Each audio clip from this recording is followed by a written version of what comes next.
Fala galera, sejam mais uma vez bem-vindos aqui ao canal, aqui é o Sr. Balcão, você está no Balcão Pop. Gente, testando novos cenários aqui, agora que eu dei uma mudada no meu quarto.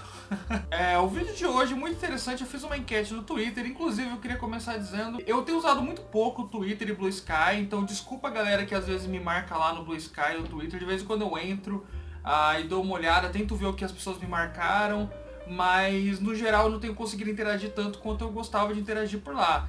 Em compensação a isso, eu tenho cada vez mais tentado responder os comentários aqui no YouTube mesmo. Então, se sintam incentivados a comentar mais nos vídeos, porque eu tenho respondido o máximo de comentários que fazem, especialmente os que fazem pergunta, né? Mas eu leio todos, de qualquer forma. Eu tinha feito uma enquete no Twitter sobre quais eram os temas que eu queria fazer, qual tema vocês estavam mais interessados em assistir. E incrivelmente teve uma grande quantidade de pessoas que votou nesse tema para me falar sobre Megalópolis, né? Filme do ano passado, do Coppola. É um filme que entrou na minha lista de melhores filmes do ano e é um filme extremamente polêmico que está causando muita discussão até hoje entre o meio cinéfilo, né? Para além do meio cinéfilo, na verdade, acabou sendo um filme quase que irrelevante. Que esse filme, por mais ruim que ele possa ser para muitas pessoas, um filme do Coppola que demorou 50 anos para ser feito, ter sido tratado de forma tão desprezada assim pelas pessoas, em parte também por causa das polêmicas que afetaram o filme, tanto fora quanto dentro da própria produção. Mas é um pouco bizarro assim que um filme que foi esperado por tantos anos tenha saído de forma tão pálida, né, no cinema do ano passado. Mas é um filme que pessoalmente pra mim me marcou muito, especialmente porque eu tive uma ótima experiência no cinema, porque dificilmente esses filmes vêm pra cá, e veio pra cá, pro interior de São Paulo, e não só veio pra cá legendado, como eu ainda consegui, eu vou até mostrar pra vocês, eu consegui uma coisa que eu achei maravilhosa, que foram os ingressos colecionáveis do filme. Saca só, eu consegui um ingresso colecionável muito bonito, muito maneirinho, cheio de brilhos aqui, de Megalópolis, o que pra mim já fez a experiência toda. Só isso aqui já ganhou pelo menos mais uns 2 pontos comigo no Letterboxd. Mas, enfim, inclusive a querida, né, uma grande querida amiga minha, a Tatsumi, fez um vídeo no canal dela, o canal Moguezo. Assistam, né? Já compartilhei esse canal bastante no meu Twitter, já os vídeos que ela, sempre que ela posta um vídeo eu compartilho lá, é um canal excelente. E ela fez um vídeo comparando um pouco duas ficções científicas do ano passado, Megalópolis, com o Robô Selvagem, que como vocês viram na minha lista de melhores filmes do ano, o Robô Selvagem, eu gosto mais de Robô Selvagem, ficou mais acima na minha lista. A comparação que ela traz, né, é interessante de serem dois filmes que trazem uma perspectiva de futuro talvez um pouco contrastante, porque Megalópolis parece falar muito da individualidade do ser, né? Parece falar muito da individualidade de uma mente pensante criando um futuro para a humanidade, que é muito essa lógica muito neoliberal de futuro e de avanço do capitalismo, em que a gente tem essa ideia de que certas mentes vão dar continuidade ao mundo, vão dar continuidade ao futuro, enquanto, né, as pessoas só têm que sentar e esperar esses salvadores da humanidade, essa galera que acredita que Elon Musk vai levar a gente para Marte, o caralho é 4. Em outras épocas acreditou em Steve Jobs e assim por diante, né? Enquanto você tem Robô Selvagem, um filme que fala muito sobre a comunidade, que fala muito sobre família, que fala muito sobre amizade, que fala muito sobre estar um pelo outro em momentos difíceis. Mas eu também acho que seja uma visão um pouco superficial sobre o que Megalópolis realmente fala, sobre o que Megalópolis discute. E eu acho que no geral a discussão sobre Megalópolis tá muito viciada em certas coisas que não ampliam para todo o debate que o filme traz. E eu acho que é um filme que... uma das críticas que foi feita ao filme era o fato do filme ter muitos debates acontecendo, como se o filme querer falar de muita coisa ao mesmo tempo e não conseguisse focar em nada, e coisas totalmente desconjuntadas. Eu acho que o filme fala sim de muitas coisas ao mesmo tempo, só que eu acho que todas elas conversam entre si. Eu acho que todas elas fazem sentido juntos. E é um filme que propõe mais perguntas do que oferece respostas. Então o que eu trago aqui são 10 itens, eu decidi dividir a minha análise do filme em 10 itens. Desses 10 itens, 2 são negativos, então são meio que 8 motivos do porquê eu gosto muito de Megalópolis e 2 motivos pelo qual eu entendo as críticas. Então vamos começar com o primeiro motivo ruim. Vamos começar e terminar com motivos ruins. Então eu vou começar com o maior motivo ruim que talvez pra mim afete esse filme. O que eu vou dizer é que o Coppola perdeu o tato com o cinema mainstream.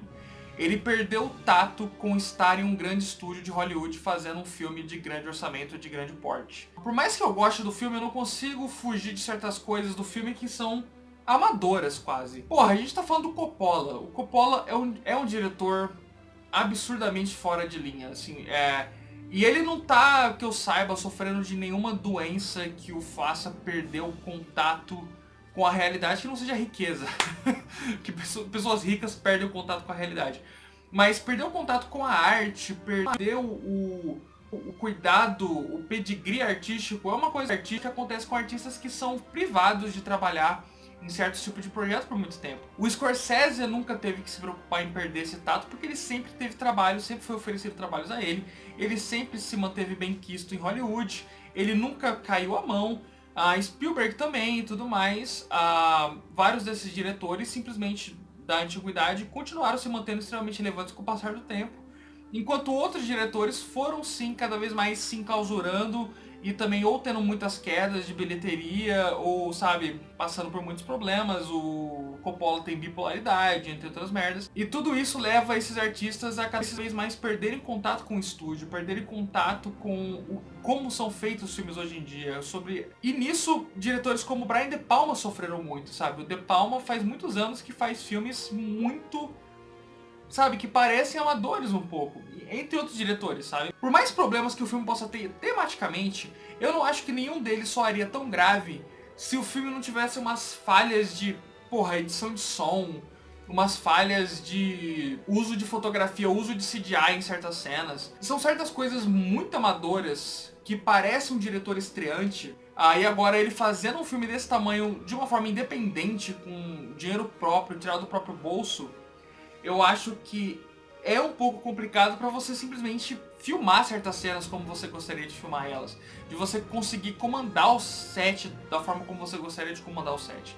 Então eu acho que o filme tem um certo amadorismo generalizado, que também reflete no fato de ser um filme de tal porte que é um filme independente, feito com dinheiro próprio, que é uma maluquice do caralho, mas é muito louco. E conversa com os temas do filme também, inclusive. Dito isso, a gente vai para todos os elementos do filme que eu realmente acho que são muito fascinantes e que eu acho que vale muito a pena serem tratados com carinho. Eu vou começar falando... Primeiro ponto muito positivo que eu acho do filme é o fator da linguagem experimental dele. E de quando a gente fala de cinema arte, né?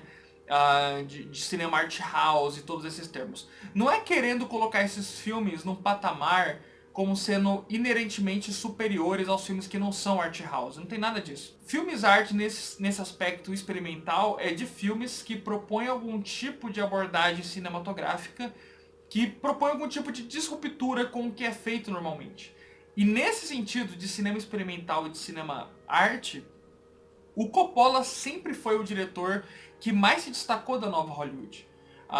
Ele se destacava mais que o Scorsese, se destacava mais do que o De Palma, se destacava mais do que muita gente daquela época, pelo motivo de que o Coppola se propunha mais a desafiar os limites da linguagem cinematográfica. Ele era um diretor mais conectado com o cinema soviético, da galera da nova Hollywood e tudo mais. Então os filmes dele sempre tiveram um pé maior em procurar formas de contar uma história que não estavam sendo contadas antes.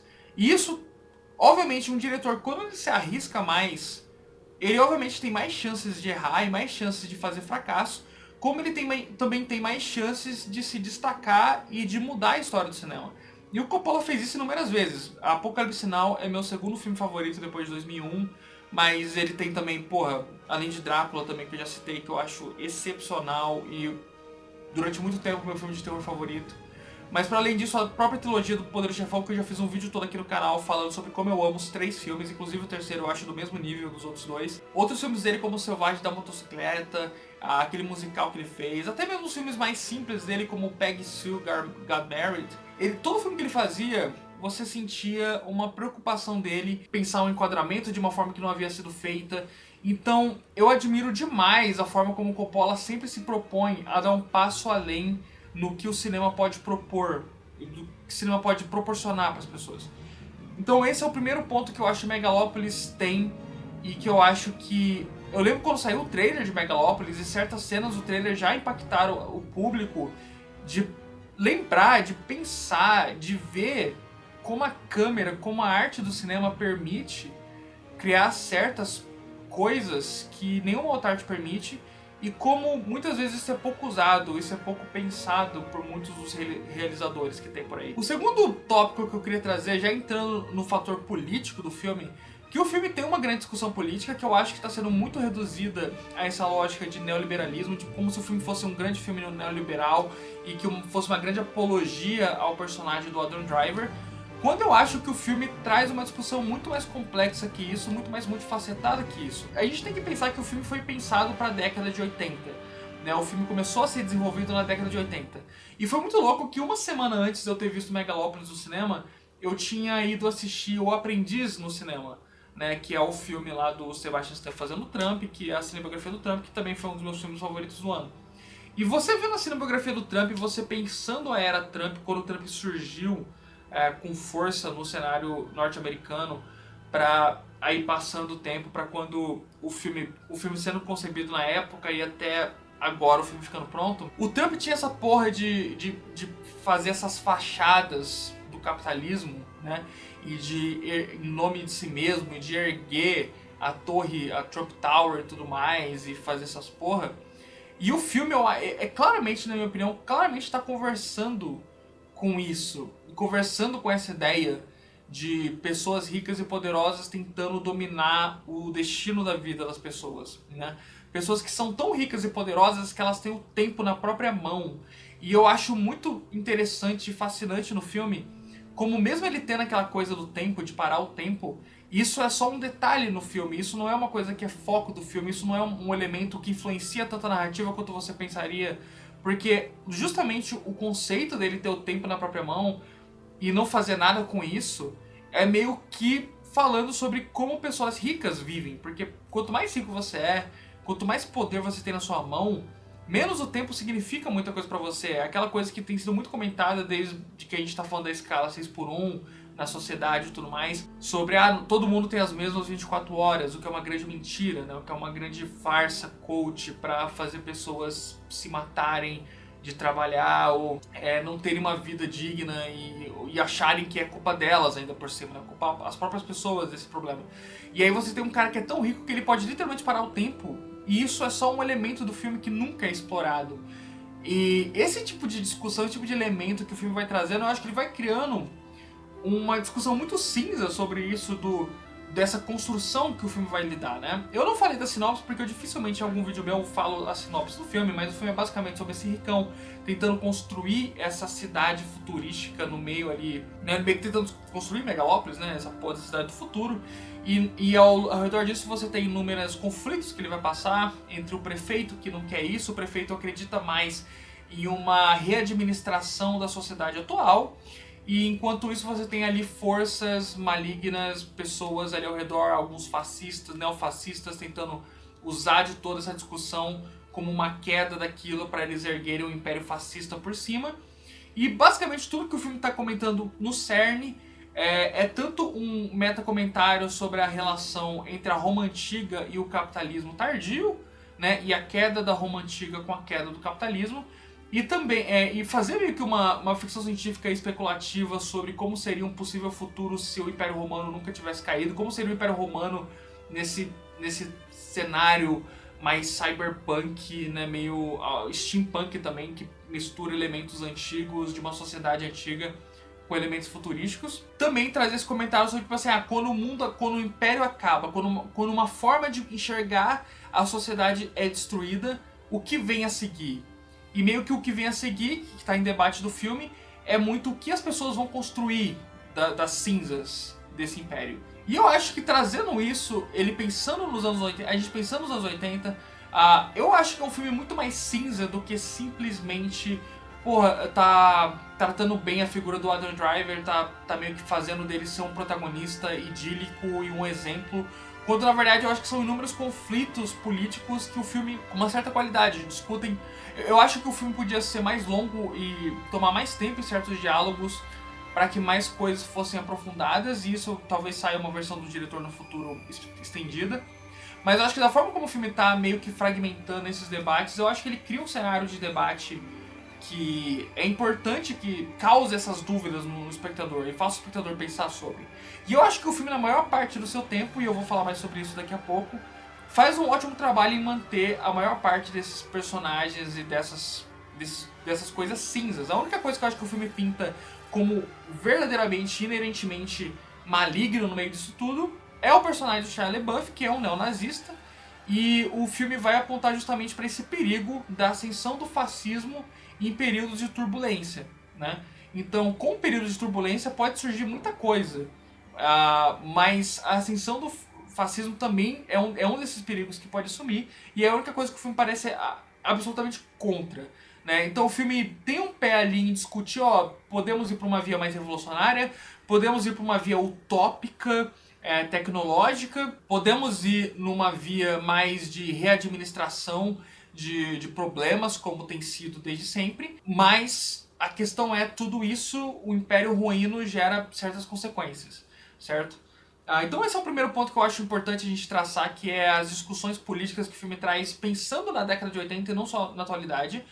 E aí nós vamos para o próximo tópico. O próximo tópico era justamente, eu já misturei aqui o segundo com o terceiro tópico, que era a queda do capitalismo com a queda do Império Romano.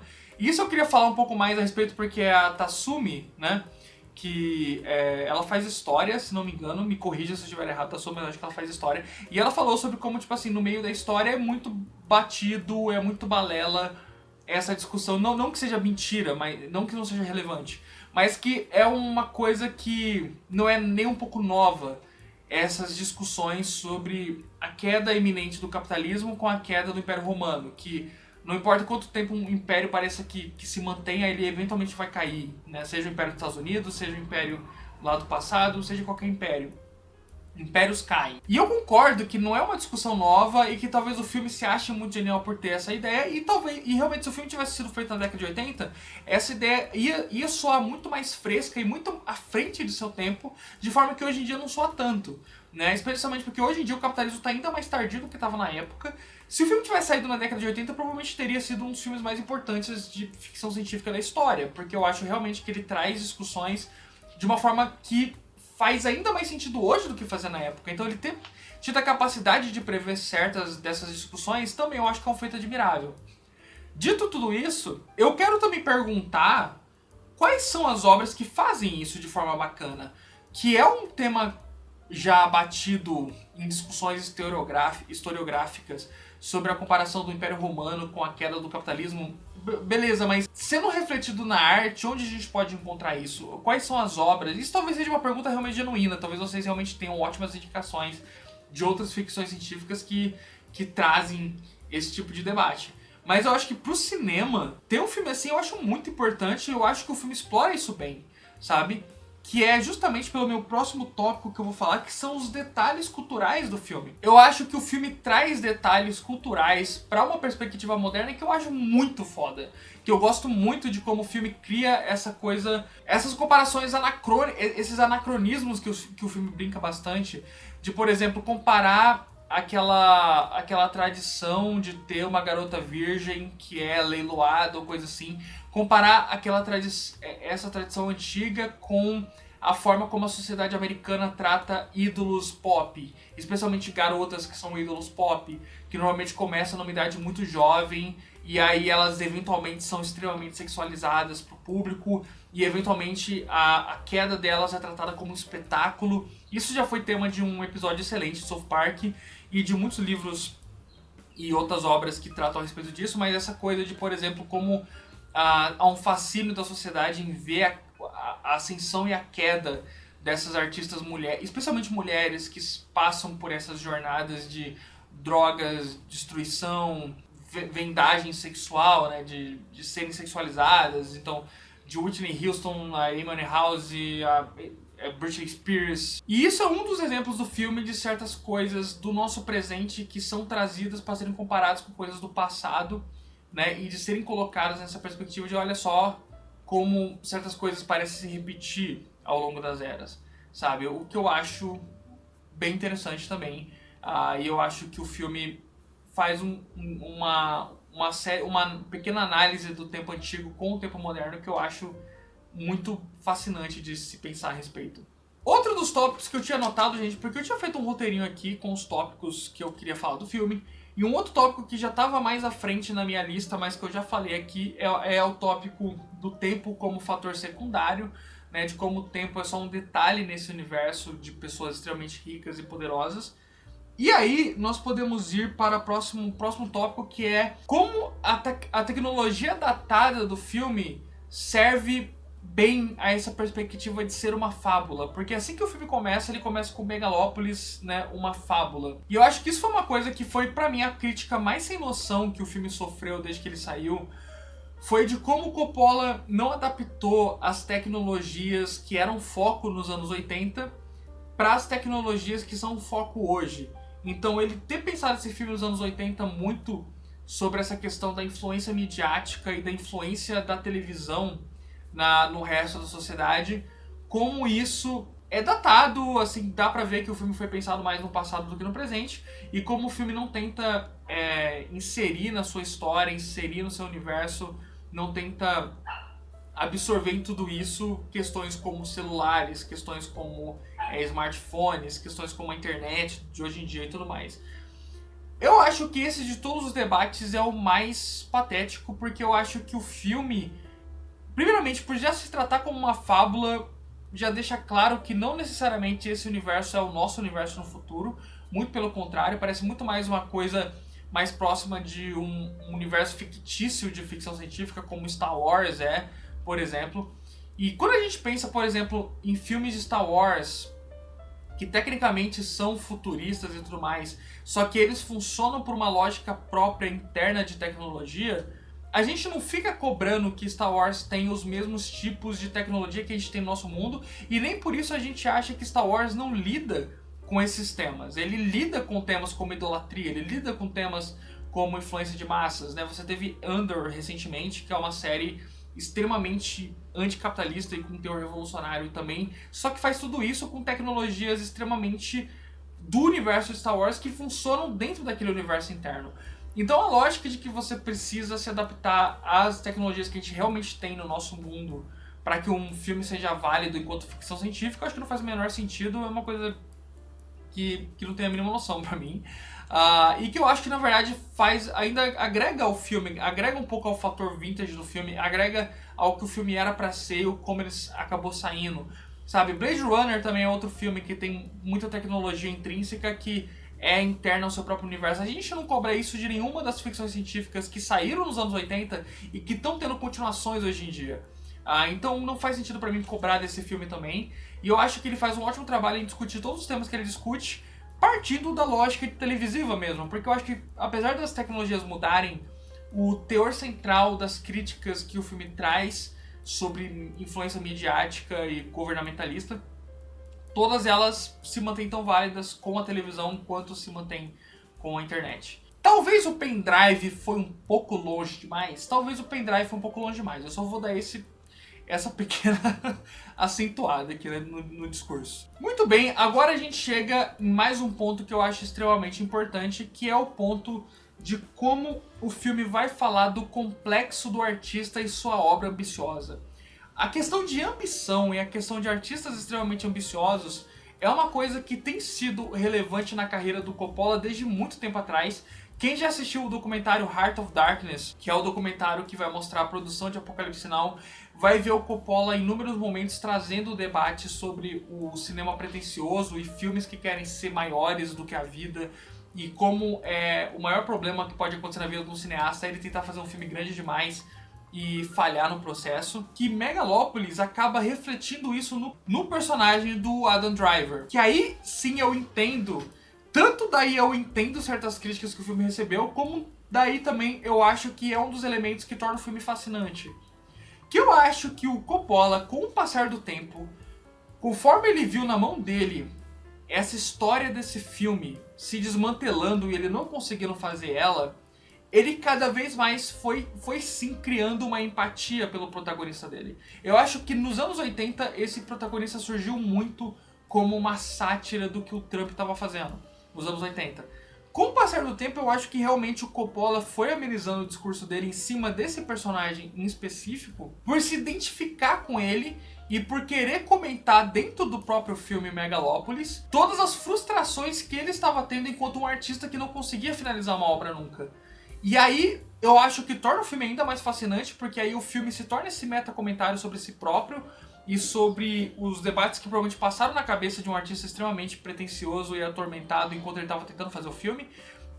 E nisso também o filme cria uma certa empatia entre o diretor do filme e o personagem principal, e viram daqueles casos de filmes semi-autobiográficos ou que usam de um xixi ali da história para se colocarem na história.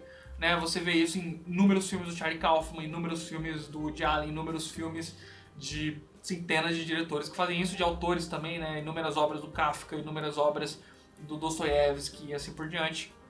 E não querendo comparar esse filme com todas essas obras, mas só dizendo que é uma coisa muito comum de acontecer na arte, que é quando artistas começam a querer usar da obra para debaterem sobre si próprios fazendo a obra.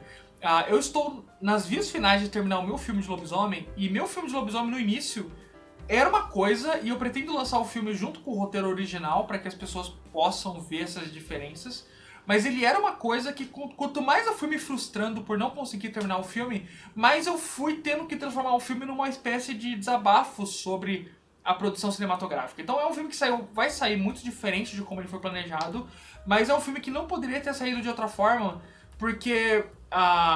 e também não dizendo que você precisa gostar disso.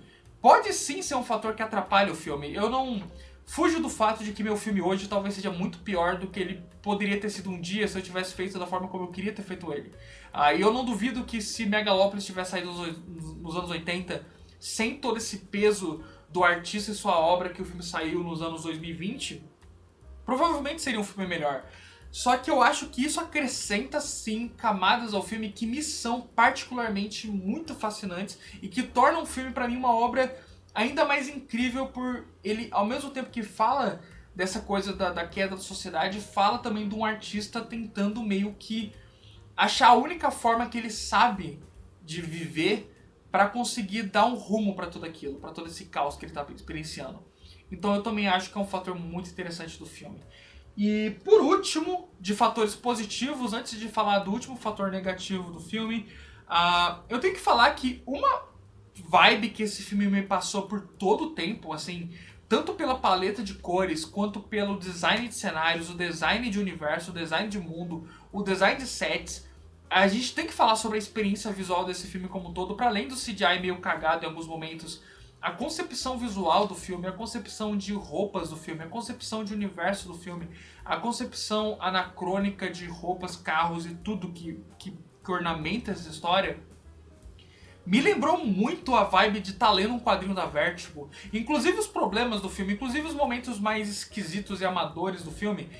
Pra todo mundo que já leu grandes sagas da Vertigo por grandes autores que, né, tem ali vários volumes e vão criando um universo, sabe?